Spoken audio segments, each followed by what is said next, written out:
Meu nome é Débora Ferreira, sou coordenadora do PMN Mulher São Paulo, sou formada em gestão de projetos.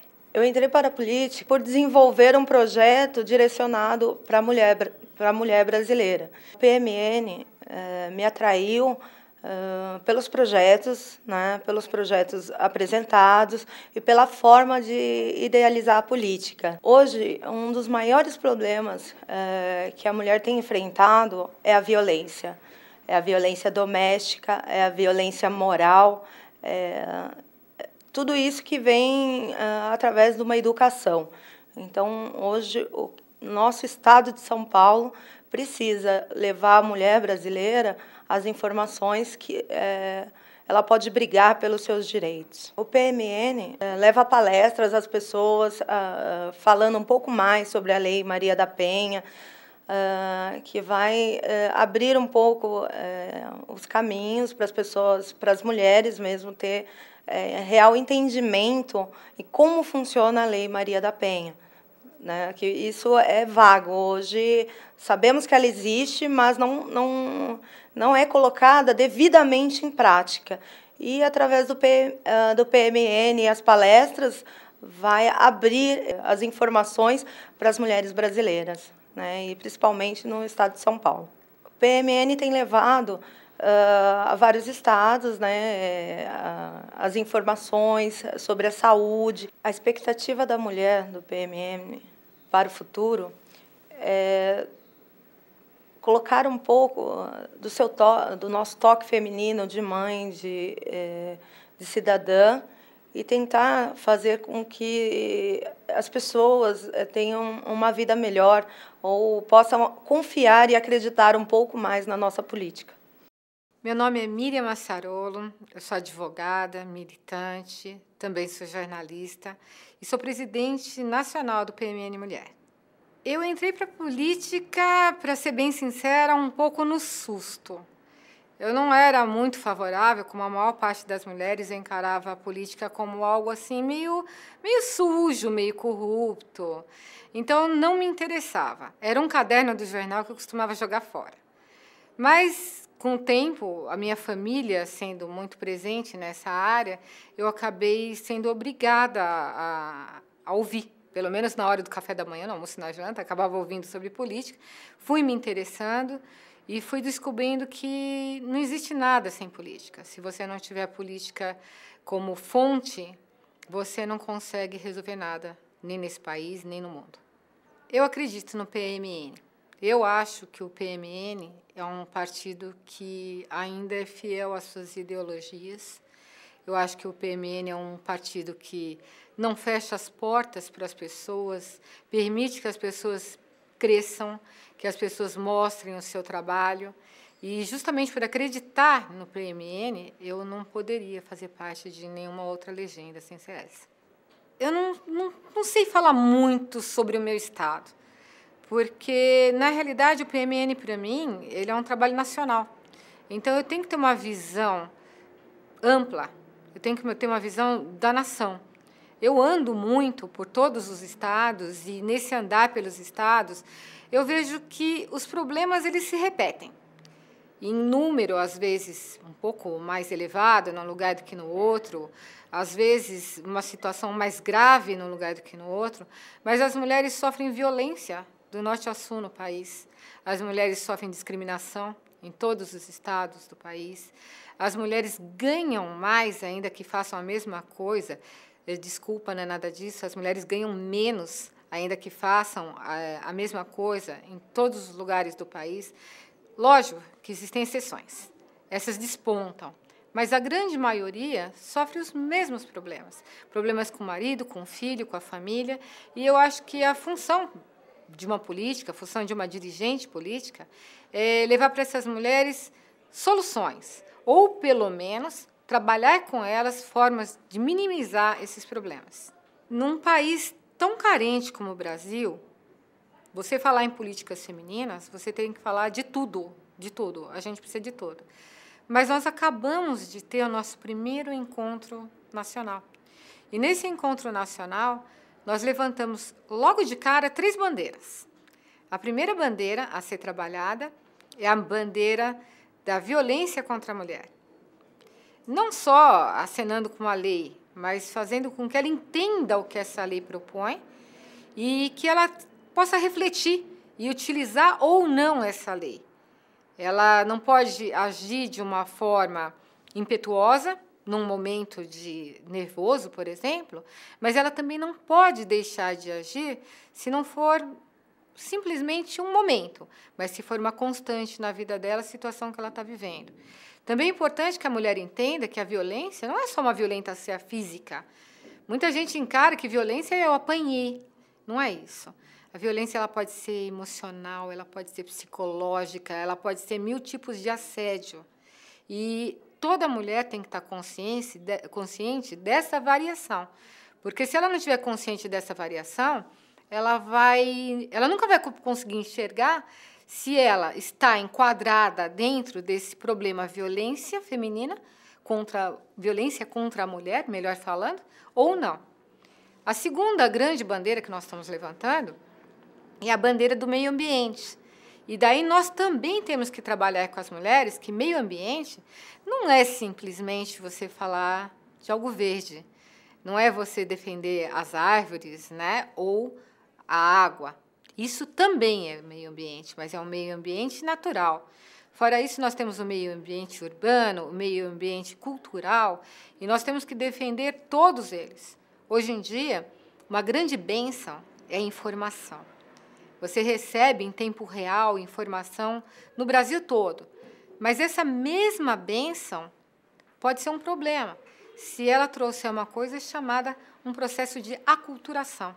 Você perde sua cultura de origem para substituir a sua cultura por algo que não é teu. Então, você fica entre dois mundos. Isso é um problema também a ser combatido.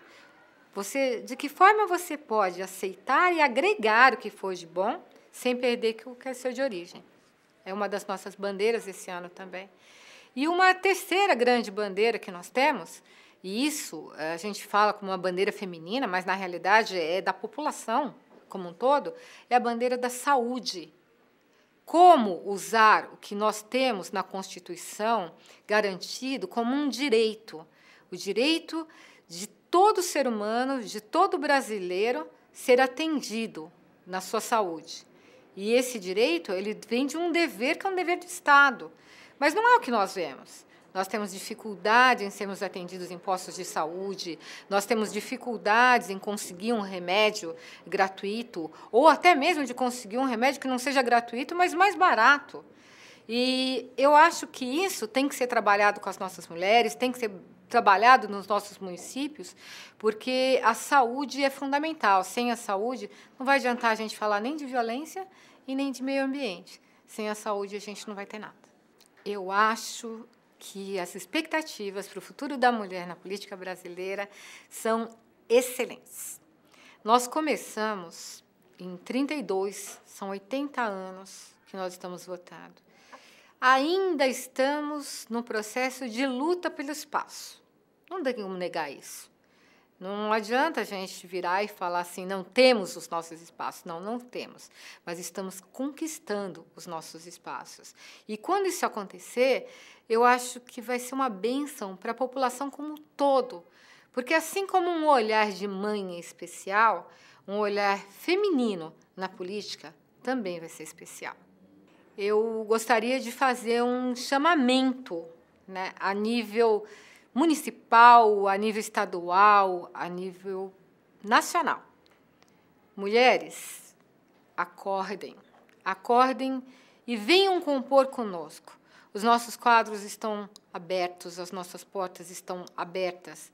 Nós queremos mulheres que estejam dispostas a debater tudo aquilo que pode ser importante para as próprias mulheres, para os seus filhos, para os seus maridos, para a cidade, para o Estado, para a nação.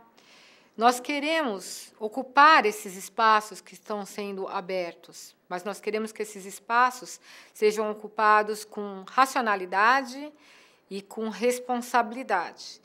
Então, eu peço a todas as nossas dirigentes, todas as nossas mulheres do PMN Mulher, que tragam outras mulheres e que nós possamos fazer um belo trabalho em função dessa classe, que é ainda uma minoria, ainda que sejamos tecnicamente uma maioria, 51%, nós ainda somos uma minoria. A partir do momento que nós temos que lutar tantos ainda pelos direitos mais básicos. Meu nome é Thelma Ribeiro dos Santos, sou advogada, militante e milito na política por vontade, por gosto, por decisão.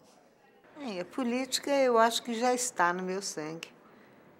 Acho que sempre esteve, muita gente da minha família já participou da política, e era uma coisa que, ainda que eu não buscasse isso, eu acabei entrando na política mais por um desafio. Tem uma história muito particular, que é uma história de amor, que se estendeu por tentar realizar um projeto político, onde eu via que as coisas não aconteciam. Homens tentando fazer algo que eu achei que o caminho que eles estavam perseguindo, naquele momento, não era o correto. Estava faltando um trabalho de organização das ideias, né? E você nada constrói se não fizer realmente um projeto. Aquele projeto que você tem um princípio, um meio e um fim, para alcançar o resultado pretendido. E assim foi. Eu tive uma participação já desde o início, mesmo não tendo particularmente atuado na política, mas eu busquei entender o que era preciso ser feito. E participei. Eu fui até candidata a vice-presidente da República durante um certo tempo e achei naquele momento que, se eu me dedicasse àquele momento eleitoral, o trabalho político em si não seria nunca realizado. Então, eu desisti daquela indicação minha como candidata e me dediquei a realizar a tarefa, no meu entender, maior, que era a construção de um partido definitivo.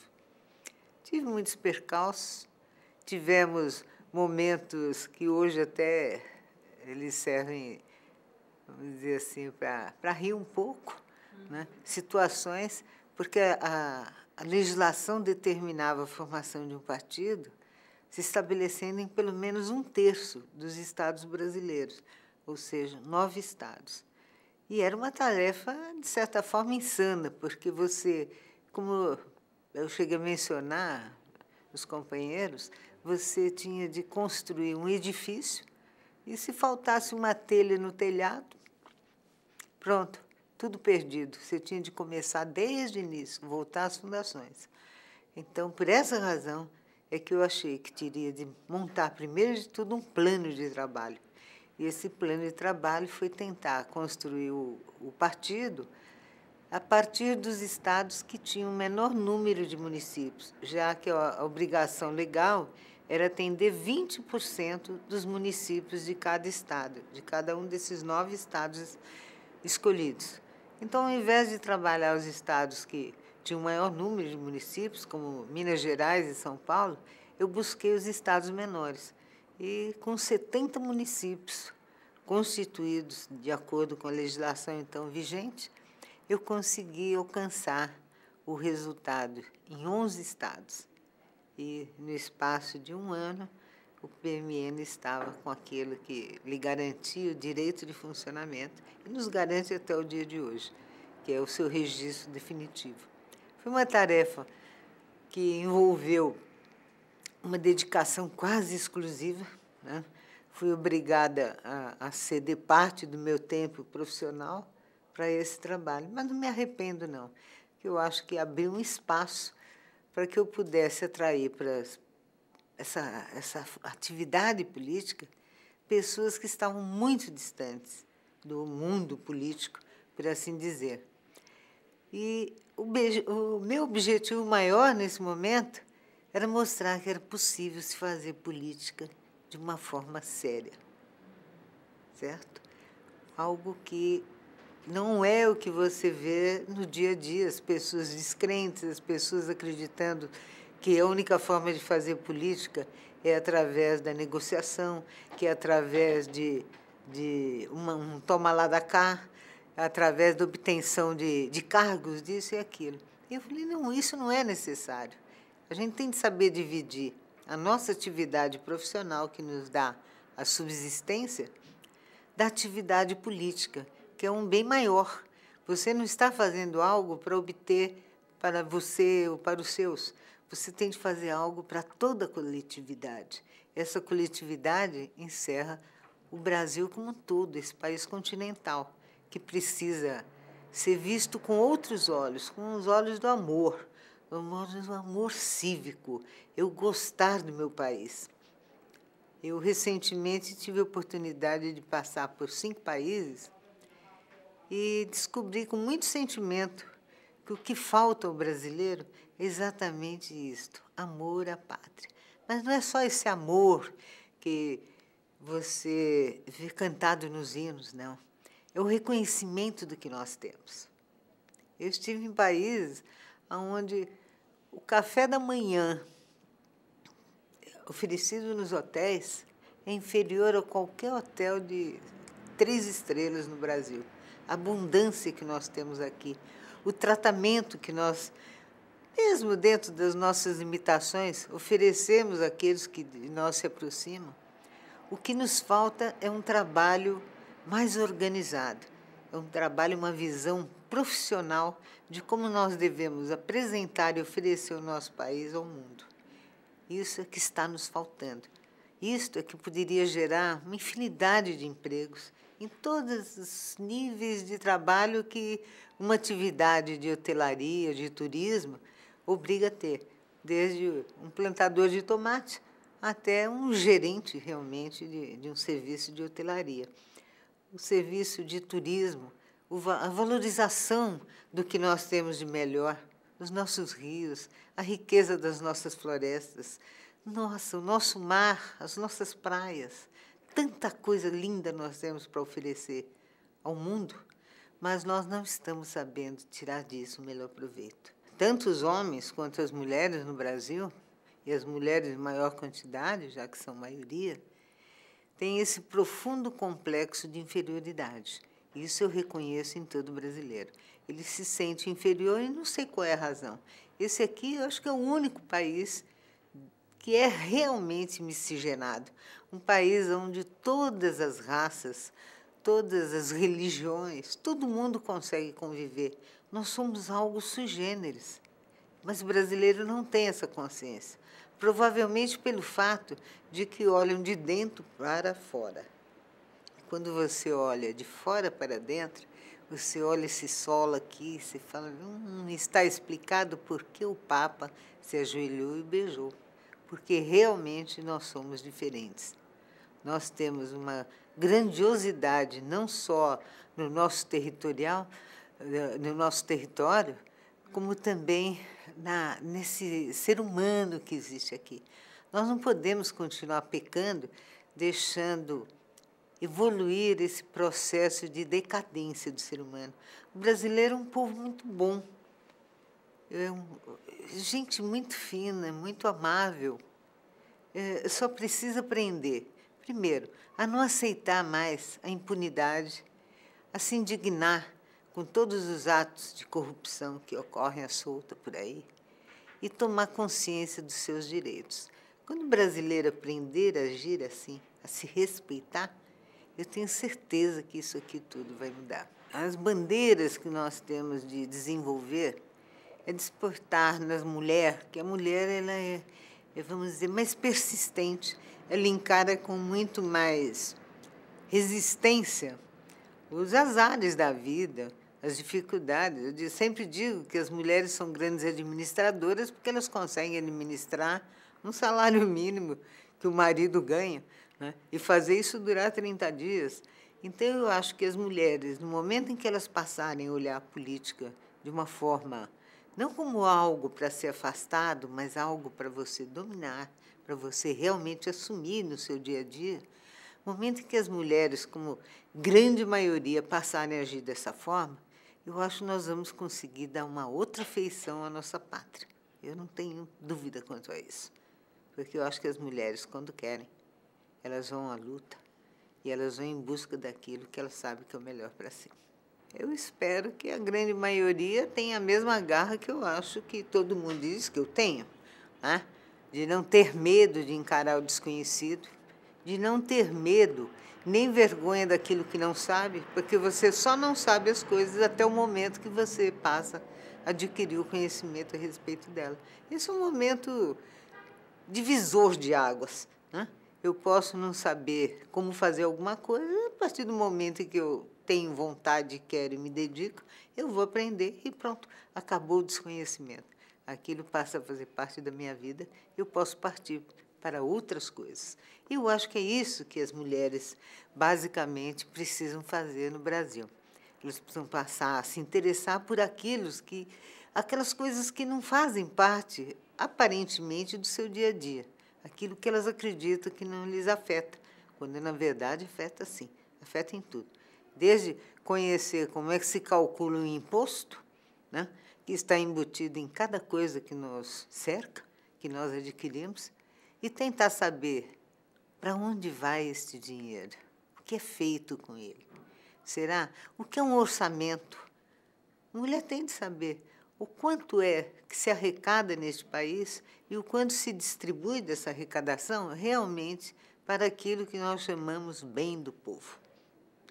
As mulheres têm de se interessar por isso, porque quando elas se interessarem, elas vão vão deixar de ignorar as coisas ruins que acontecem na nossa pátria. Ao contrário, elas vão tomar para si a defesa do que deve ser feito de forma correta e justa.